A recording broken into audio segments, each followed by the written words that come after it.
சிவகங்கை மாவட்டம் மானாமதுரை சட்டமன்ற தொகுதி அம்மா மக்கள் முன்னேற்ற கழகத்தின் அனைத்து நிலை நிர்வாகிகள் ஆலோசனை கூட்டம்.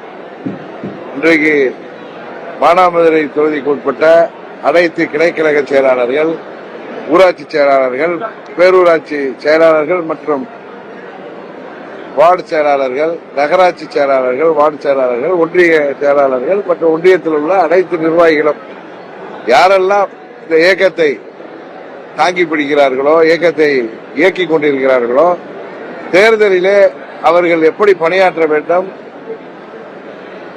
என்கிற கலந்து ஆலோசனை கூட்டம். இது செயல் வீரர் கூட்டம் அல்ல. தொண்டர்களும் வந்திருப்பாங்க. ஆனா இது அடுத்த கட்டமா செயல் வீரர் கூட்டம் தேர்தலுக்கு கொண்டு வரும். இது கம்ப்ளீட்டா நிர்வாகிகள் கூட்டம். இதோட ஏற்கனவே திருப்பத்தூர், சிவகங்கை முடிச்சிருக்கோம். இப்ப மூன்றாவதாக நமது மானாமதுரை.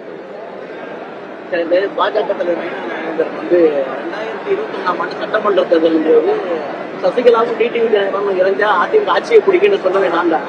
இப்ப வந்து என்னுடைய மீது பலங்களை குற்றச்சாட்டு வைக்கிறாரு. அமித்ஷா இருக்கிற மாதிரி தான் அண்ணாமலை வந்து எடப்பாடி முதலமைச்சர் சொல்லி பேசியிருக்காரு. இதுக்கு என்ன பதில் சொல்ல போறாரு அப்படின்னு உடனே சொல்ற நண்பர் நயினார் நாகேந்திரன் அவர் நான் துணை பொதுச் செயலாளராக அம்மா அவர்கள் மறைவுக்கு பிறகு அம்மாவின் கட்சியில் இருந்த பொழுது அவர் பிஜேபிக்கு போறது என்ன வந்து சொல்லிட்டு போனார். அந்த அளவுக்கு எனக்கு நண்பர். பட் அவருடைய நிலைப்பாடுகள், சமயத்தில் பேச்சுகள், அவர் கூட்டணியை சரியாக அவர் ஹேண்டில் பண்ணலங்கிறது தான் என்னுடைய குற்றச்சாட்டு. வெளியேறியதற்கு முக்கிய காரணமே எங்கள் தொண்டர்கள் எனக்கு கொடுத்த பிரஷருக்கு, அழுத்தத்துக்கு, எங்க நிர்வாகிகள் கொடுத்த அழுத்தத்திற்கு காரணமே நயினார் நாகேந்திரன் டெய்லி பழனிசாமியை தூக்கி பிடித்த காரணங்கள். அவர் அமித்ஷா அவர்கள் சொல்லியதை என்ன சொல்லியிருக்காரு? அமித்ஷா எங்கேயும் பழனிசாமியை முதலமைச்சர்னு சொல்லல. அதிமுக சேர்ந்த ஒருத்தர் தான் சொன்னார். பழனிசாமி தானே தன்னை அறிவித்துட்டு எப்படி வலது கம்யூனிஸ்ட் தலைவர் முத்தரசன் சொன்ன மாதிரி போற இடத்துல நான் தான் முதலமைச்சர், நானாம் முதலமைச்சர் இவர் தான் சொல்லிட்டு இருக்காருன்னு சொன்னாங்க.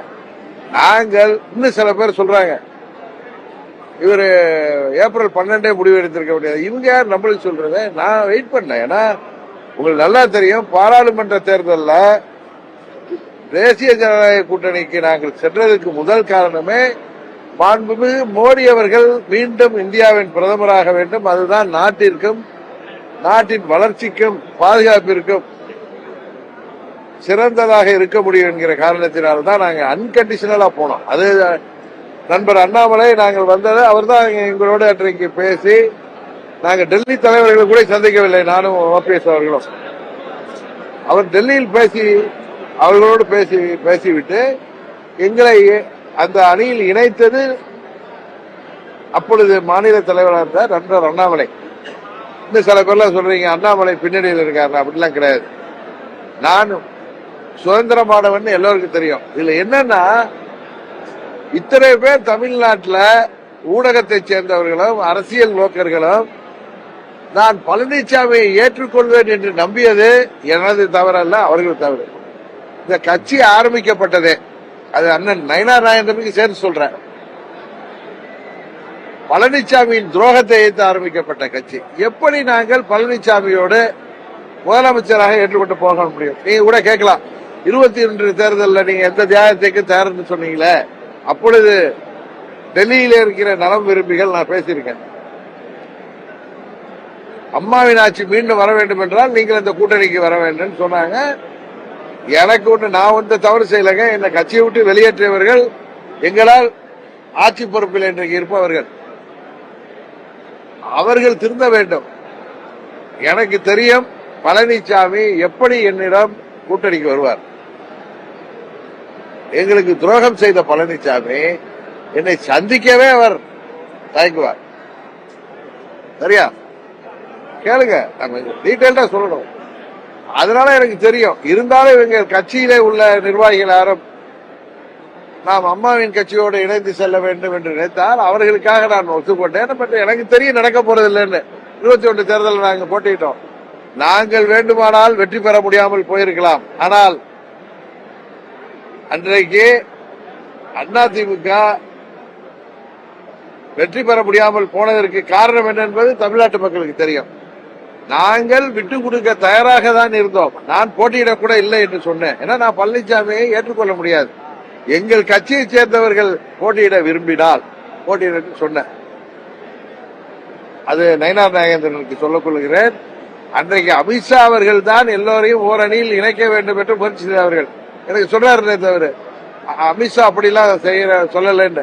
அமித்ஷா அவர்கள் அந்த முயற்சி எடுத்தார்கள். அது தெரியும். இங்க யார் எனக்காக பேசியது அப்பதான் நயினார் நாகேந்திரனுக்கு செலக்டிவ் அம்னீசியாவா இல்ல தூக்கத்தில் இருந்தாரான்னு தெரியாது. இன்னொன்று சொல்கிறேன். நேற்று அவருடைய ஒரு தொலைக்காட்சி பேட்டியை பார்த்த நாங்கள் பேச தயார் ஓபிஎஸ் உடைய டிடிவியோட. ஓபிஎஸ் வெளியேறியது யாருனால் என்பது தெரியும். இப்பொழுது அவர் ஓபிஎஸ் இவரு அமமுகங்கிறது தனி கட்சி. இவருக்கு ஓபிஎஸ்க்காக பேசுகிறார். நான் ஓபிஎஸ் திருப்பவே அவர் எதனால வெளியில போனாரு அவர் திருப்பி சேர்க்கணும்னு பலமுறை சொன்னேன். இன்னொன்னு ஓபிஎஸ் அல்ல கூட்டணியில் இருக்கிற யாருக்கு நியாயம் இல்லை என்றாலும் அதை கேட்கக்கூடிய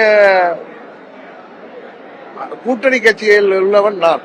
இன்னொன்னு நான் யாருக்காகவும் எதற்காக இந்த சமரசம் செய்து கொள்ள மாட்டேன். எங்கள் தொண்டர்கள் எங்கள் நிர்வாகிகள் விருப்பம் தான். இப்ப ஓபிஎஸ்க்காக எதுக்கு இவர் பேசுறாருன்னு சொல்றப்பயே அவருடைய மனநிலை தெரியுது. அவர் சும்மா வெளியில சொல்றாரு அவர் வரணும் நாங்க பேச தயார். இவர் என்ன பேச தயார் மீடியால சொல்றீங்க? நீங்க நாங்கள் இருக்க வேண்டும் என்று நினைத்திருந்தால் இன்னும் சொல்ல போனால் நீங்கள் டெல்லியில சென்று தலைவர்கள் உங்களை அழைப்பார்கள் சந்திக்க வேண்டும் சொன்னப்ப நயினார் அவர்களே போன்ல சொன்னார் நான் போய் டெல்லி தலைவர்கள் சந்திக்கிறதுனால ஒன்னும் ஆயிட போவதில்ல இல்ல நான் கீழே எல்லாம் சரியாகும்னு சொன்னாரு. கீழே எல்லாம் நான் சொன்னேன் அமமுகவுக்கும் பாஜகவுக்கும் எந்த பிரச்சனை இல்லையே. நான் டெல்லியில போய் தலைவர்களை சந்திப்பதனால் அதிமுகவோட எப்படி எங்கள் தொண்டர்கள் ஒன்று போவார்கள்? நீங்கள் பேசுவதை அமித்ஷா அவர்களை தாண்டி நீங்கள் அவர் சொன்னதை தாண்டி நீங்களாக பேசுகிறீர்கள். அன்றைக்கு சில பேர் கேட்கிறாங்க என்ன திடீர்னு நீங்க அறிவிச்சுக்கிறேன். அப்படி இல்லை. 4 மாதங்களாக நான் எல்லாம் சரியாகும். டெல்லியை சேர்ந்தவர்கள் தமிழ்நாட்டின் நிலைமை மக்களின் மனநிலை எல்லாவற்றையும் முதலமைச்சர் வேட்பாளர்களை மாற்றுவதற்கு வாய்ப்பு இருப்பதாக நினைத்தேன். ஏன்னா அமித்ஷா அவர்கள் சொன்னது அவருக்கு பேட்டியில சொன்னது அதிமுகவை சேர்ந்த ஒருவர் சொன்னார். அது பழனிசாமியாக இருக்கிற பட்சத்தில் நீங்க கேட்கலாம். அதை கூட அதான் சொன்ன அமித்ஷா அவர்கள் அறிவிக்கின்ற வேட்பாளரை நான் ஏற்றுக்கொள்ளும் பட்சத்தில் நாங்கள் ஏற்றுக்கொள்ளும் பட்சத்தில் தான் அறிவிப்போம். நான் கிளியரா சொல்லியிருக்கேன். இன்னொன்னு என்ன நிறைய பேருக்கு புரியல. நாங்கள் வெற்றி தோல்விகளை தாண்டி அரசியலை பார்ப்பவர்கள்.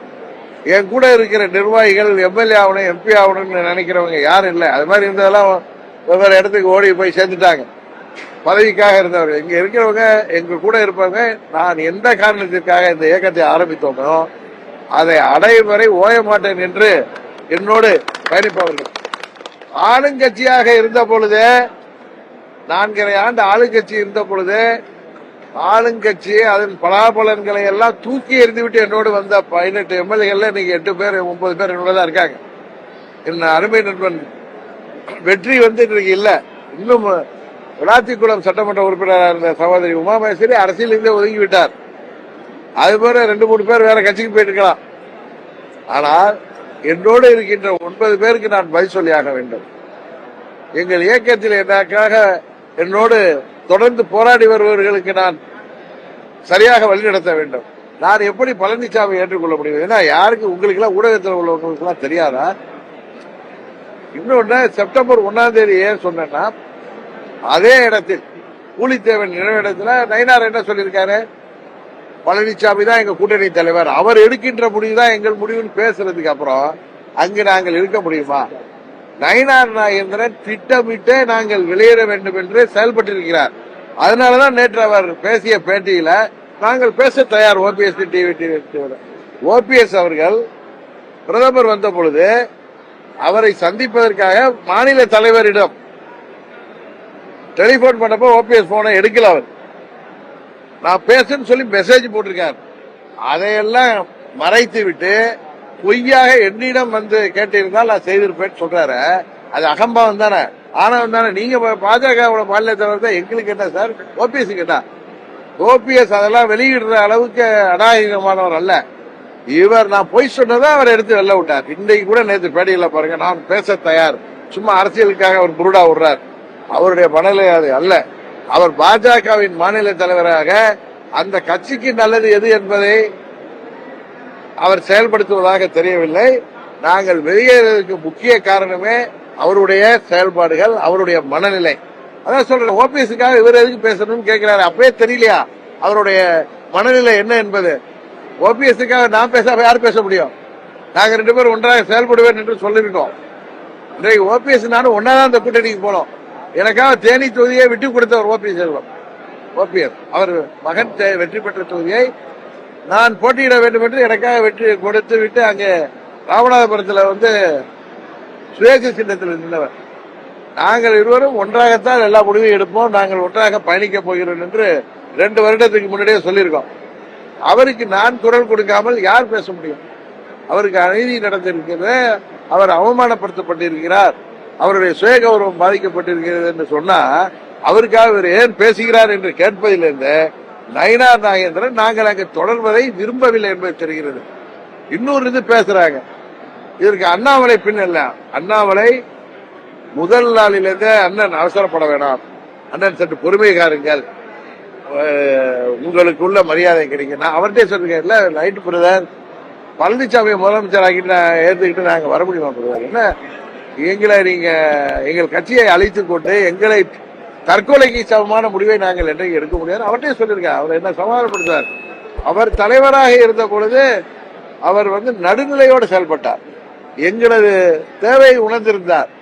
எங்களுக்கு கூட்டணி கட்சி தலைவர்களுக்கு உரிய மரியாதை யாரா இருந்தாலும், அது நானாக இருந்தாலும் சரி, ஐயா வாசனாக இருந்தாலும் சரி, ஜான் பாண்டியனாக இருந்தாலும் சரி, சகோதரர் ஏசிஎஸ் ஆக இருந்தாலும் சரி, எந்த கட்சிக்கும் அவர் மிகவும் தன்மையாக நடந்து கொண்டவர். நாங்கள் இவரிடம் எதிர்பார்ப்பது யதார்த்தத்தையும் தன்மையும் தான். இவர் ஏதோ ஒரு அகம்பாவத்தில் பேசினால், பன்னீர்செல்வத்தை என்னிடம் கேட்டு இருந்தால் நான் வாங்கி கொடுத்திருப்பேன் என்று சொல்வதே ஆணவமா இல்லையா? அதனால்தான் சொல்கிறேன், நாங்கள் டிசம்பர் வரை பொறுத்திருப்போம் சொன்னேன். ஆனால் எங்கள் தொண்டர்களும் நிர்வாகிகளும் நயினார் நாகேந்திரன் பேச்சும் அந்த துரோகம், ஊரெல்லாம் போய் பேசுகிறதையும், ஆணவத்தில் ஆடுவதையும், அகங்காரத்தில் பேசுவதையும், பேயாட்டம் போடுவதையும் பார்த்தால் எப்படி நாங்கள் அமைதியாக இருக்க துரோகம் நியாயப்படுத்தப்படுவதாக நினைத்து வெளியேறினோம். அதுக்கு முழு காரணம் திரு நயினார் நாகேந்திரன் அவர்கள் தான். இதை நான் யாரிடம் சொல்ல தயாராக இருக்கிறேன். அவர் பழனிசாமி போதும், அது பெரிய கட்சி போதும், 21 தேர்தலில் அவங்க அழைச்சில் நாங்கள் ஜெயிச்சிட்டோம்னு நினைக்கிறார். இன்றைக்கு தமிழ்நாட்டு மனநிலை என்ன என்பதை அவருக்கும் புரியவில்லை, அவர்களை சேர்ந்தவர்களுக்கும் புரியவில்லை. அதனால் எங்கள் பின்னணியிலே அண்ணாமலை இருக்கிறார் என்று யாராவது பேசினால் அவர்களுக்கு அரசியல் தெரியவில்லை என்ற அர்த்தம். அதுபோல செங்கோட்டையனுக்கு பின்னால் பாஜக இருக்கிறாங்க, அப்படின்னா நான் வெளியேறினதுக்கு பின்னால் யார் இருக்கா? இது மாதிரி நீங்க யூகங்களுக்கு எல்லாம் நான் கிளியரா நேற்று பார்ப்பது நான் எல்லாத்தையும் சொல்லிட்டேன். இதுக்கு மேல நான் சொல்லுவதற்கு ஒன்றுமில்லை. எங்கள் வழியில் நாங்கள் செல்கிறோம், கரெக்டா? அவ்வளவுதானே தவிர எங்கள் தொண்டர்களும் எங்கள் நிர்வாகிகளும் எத்தனையோ சோதனைகளை தாண்டி என்னோடு பயணிப்பவர்கள் மீறி நான் எந்த முடிவையும் எடுக்க முடியாது. அவர்களை எதிர்காலம் கருதி நான் நல்ல முடிவு எடுப்பேன். உறுதியாக சந்திப்பேன். அவரோட நான் தொலைபேசியில் கூட தொடர்பு கொண்டு உங்களுடைய எண்ணம் சரி, அது கட்சியையும் தாண்டி தமிழ்நாட்டு மக்களின் எண்ணமும் அதுதான், உங்களுக்கு அமமுகவுடைய ஆதரவு நான் சொல்லிட்டேன். கிளியரா சொல்லிட்டேன். அதெல்லாம் உங்க நீங்க நினைக்கிறது, நீங்க பத்திரிகையில ஊடகங்கள்ல அதுல பெரிய மேதைகள் உட்கார்ந்துட்டு யோசிக்கிறதெல்லாம் கிடையாது. நானும் ஓபிஎஸும் அந்த பக்கம் தள்ளப்படுகிறார்கள். நான் எதை நடுநிலையா பேசுவேன், யதார்த்தத்தை பேசுவேன். விஜய் அவர்கள் அவர் கட்சி ஆரம்பிச்ச காலத்திலிருந்து நான் சொல்கிறேன், அவருக்கு மக்கள் தான் முடிவு பண்ண வேண்டும். இன்னொன்று, எங்களை விமர்சிக்காதவர்களை பற்றி நாங்கள் விமர்சிக்கணும். நேற்று கூட நான் சொன்னது, ஒரு பத்திரிகை துறையை சேர்ந்த நண்பர் அவர் தலைமையை ஏற்றுக்கொண்டு நீங்க போவீர்களான்னு கேட்டது, ஒருவரை ஏன் இப்படி குறைச்சு பேசுகிறீர்கள்? நீங்க தானே சொல்றீங்க அவருக்கு 15% இருக்கு, 20% இருக்குன்னு. எதுக்கு அவரை அப்படி பேசுறீங்க? ஏன் அவன் கூட போனா என்ன? புரட்சி தலைவர் கட்சி ஆரம்பிச்ச போது அவர் புரட்சி தலைவரோட கம்பேர் பண்ணி சொல்லல. அவரோட மூத்த கம்யூனிஸ்ட் தலைவர்கள் கல்யாண சுந்தரம் எல்லாம் பயணம் செய்திருக்காங்க. ஆனா அரசியல்ல அனுபவம் என்பது ஒரு பக்கம் இருந்தாலும் இதுல ஒன்னும் இத்தனை வருஷம் கட்சி நடத்தினாதான் எலெக்ஷன்ல நிக்கலாம்னு கிடையாது.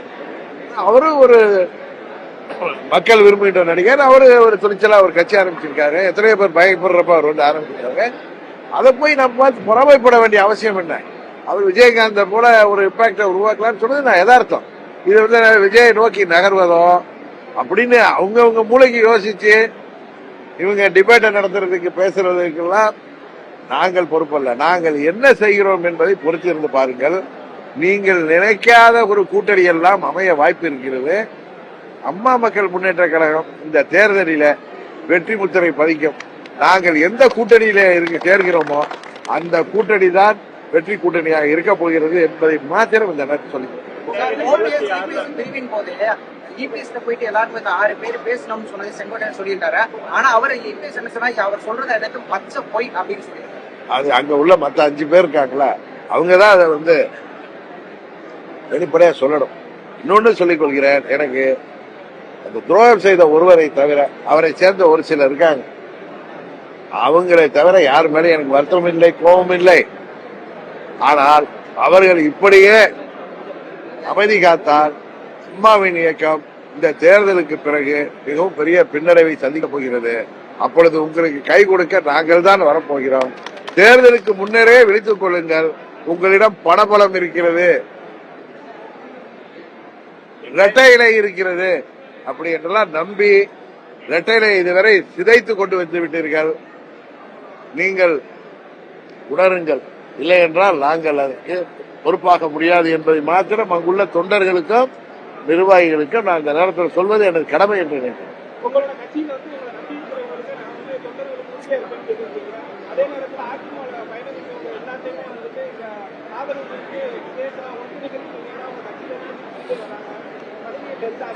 இன்னொன்னு சொல்றேன், பழனிசாமியும் அவரை சேர்ந்தவர்களும் எங்கள் கட்சியை அழிப்பதற்கு எவ்வளவு முயற்சி செய்யறான்னு தெரியும். எங்க கட்சியில இருப்பவர்களை ஒரு மாவட்ட செயலாளர், நாகப்பட்டினத்தில் உள்ள மாவட்ட செயலாளர் செயல்பாடு சரியில்லை என்று நாங்கள் மாற்ற போறோம்னு அவங்களை உங்கள் கட்சியில சேர்க்கிறீங்க. அதுபோல மதுரையில உள்ள எங்க ஒரு மாவட்ட செயலாளர் நீக்க போறது தெரிஞ்சது அவரை அங்க பிடிச்சிட்டு போறீங்க, புள்ள பிடிக்கிறவங்க மாதிரி. இது போல எங்க நிர்வாகிகளை விலை கொடுத்து வாங்குகிறீர்கள் அவர்களுடைய தேவைகளை அறிந்து. இது எங்கள் கட்சி, அதாவது நாங்கள் தேசிய ஜனநாயக கூட்டணியில் இருக்கிறப்ப செய்வார்களை எப்படி நம்பி எங்கள் தொண்டர்களும் எங்கள் நிர்வாகிகளும் வருவார்கள்? இதெல்லாம் டெல்லியில் உள்ளவர்களுக்கு தெரியாமல் இருக்கலாம். நாங்கள் எங்கள் கட்சி தொண்டர்களுக்கு கட்டுப்பட்டவன். எத்தனையோ சோதனைகளையும் எத்தனையோ பின்னடைவுகளை தாண்டி என்னோடு நிற்பவர்களுக்காக நான் முடிவெடுப்பேனே தவிர எனது சுய லாபத்திற்காக நான் எந்த முடிவும் எடுக்க மாட்டேன். என்னை தாங்கி பிடிக்கின்ற இயக்கத்திற்காக நான் எந்த ஒரு முடிவையும் செய்வேன். அண்ணாமலை என்னோட அடிக்கடி பேசுவார். எங்கள் மனநிலை, எங்களது ஆதங்கம் எல்லாமே அவருக்கு தெரியும். அவர் நல்ல நண்பர், அவர் எங்களோட பேசுவார். அண்ணாமலை அழைத்தால் போகிற விஷயம் இல்லைங்க. பழனிசாமி முதலமைச்சராக வேட்பாளராக அறிவிக்கப்படுகின்ற பட்சத்தில் எங்களால் ஏற்றுக்கொள்ள முடியாது. அண்ணாமலை நல்ல நண்பர். அவர் எங்கள் கட்சிக்கு கூடாத ஒரு விஷயத்தை நாங்கள் சூசைட் படிக்கிற மாதிரி விஷயத்தை அவர் எப்படி எங்கள்கிட்ட பேசுவார்? கரெக்டா? அதுதான் உண்மை. பழனிசாமி முதல்வர் வேட்பாளர் தான் நாங்களால் எப்படி ஏற்றுக்கொள்ள முடியும்? வேற யாரோ ஒருவர் இருந்தா கூட எங்களுக்கு பிரச்சனை இல்லை. பழனிசாமி முதலமைச்சராக இருந்தால் நாங்கள் எப்படி கூட்டணி சொல்ல முடியும்? அதனாலதான் வெளில வந்து, வேற ஒண்ணும் இல்லை. அதெல்லாம் எனக்கு தெரியாது, அவங்க கட்சியோட பிரச்சனை.